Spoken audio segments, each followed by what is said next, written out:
everyone, I'm Miss Angel from the Bay City branch of the Tillamook County Library. Today I've got a couple stories for you all about dancing.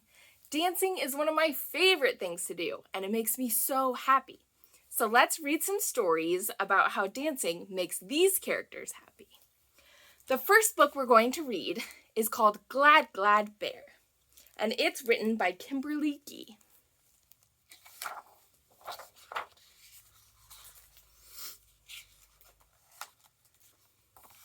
Bear is glad.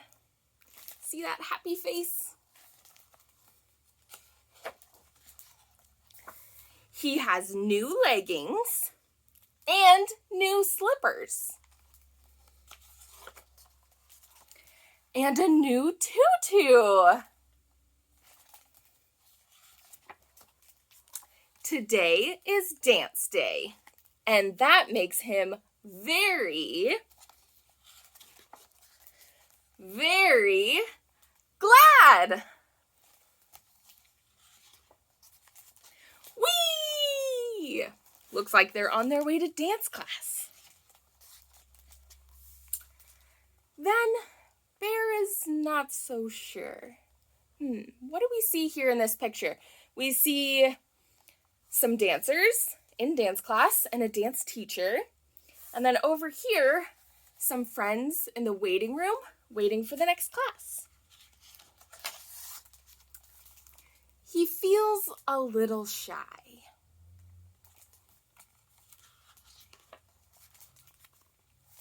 And a little afraid.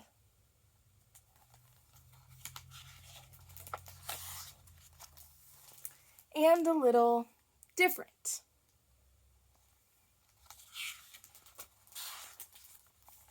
But when the music starts, Bear begins to feel light. And bubbly. And twirly.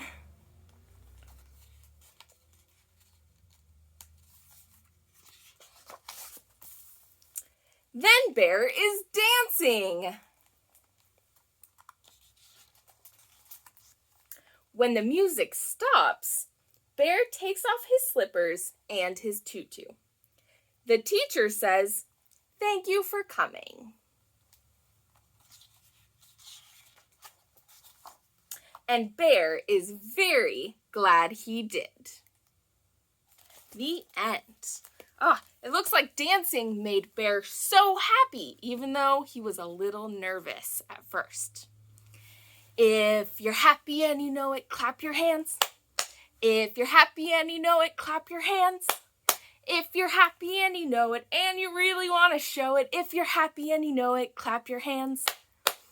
If you're happy and you know it, do a dance. Woo, woo. If you're happy and you know it, do a dance. Woo, woo. If you're happy and you know it, and you really want to show it, if you're happy and you know it, do a dance. Woo, woo. If you're happy and you know it, shout hooray, hooray. If you're happy and you know it, shout hooray, hooray. If you're happy and you know it, and you really want to show it, if you're happy and you know it, shout hooray, hooray. If you're happy and you know it, do all three, clap, clap, woo, woo, hooray. If you're happy and you know it, do all three, clap, clap, woo, woo, hooray. If you're happy and you know it, and you really want to show it, if you're happy and you know it, do all three, clap, clap, woo, woo, hooray. All right, let's read our next book. This book is called Giraffes Can't Dance. It's by Giles Andreae and Guy Parker Reese.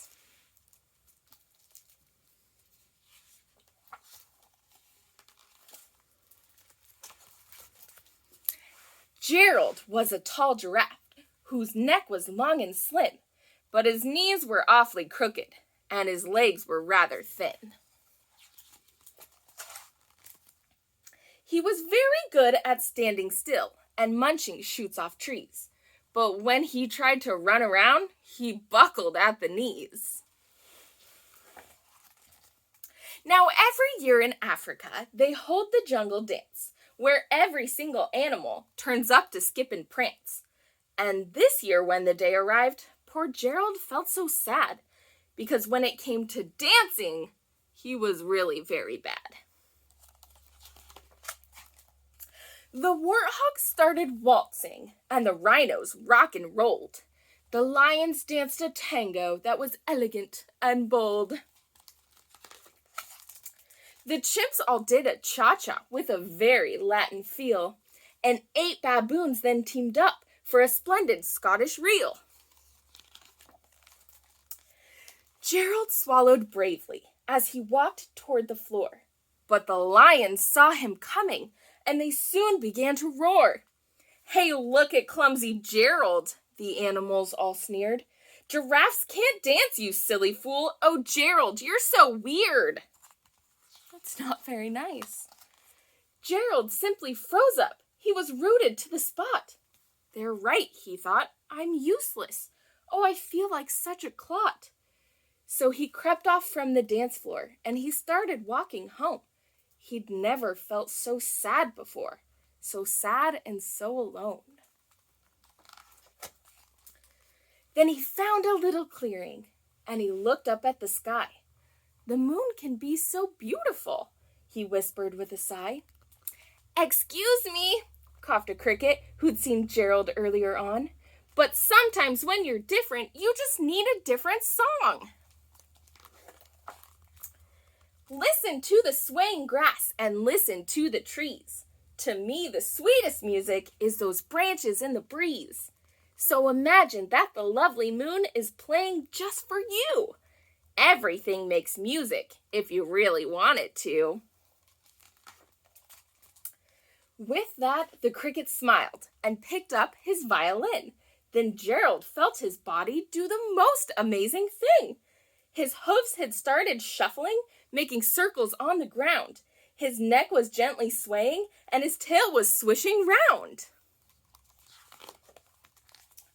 He threw his legs out sideways, and he swung them everywhere. Then he did a backward somersault and leapt up in the air. Gerald felt so wonderful. His mouth was open wide. "I am dancing. Yes, I'm dancing. I am dancing!" Gerald cried. Then one by one, each animal who'd been there at the dance arrived while Gerald boogied on and watched him quite entranced. They shouted, "It's a miracle! We must be in a dream! Gerald's the best dancer that we've ever seen!" "How did you learn to dance like that? Please, Gerald, tell us how." But Gerald simply twirled around and finished with a bow. Then he raised his head and looked up at the moon and stars above.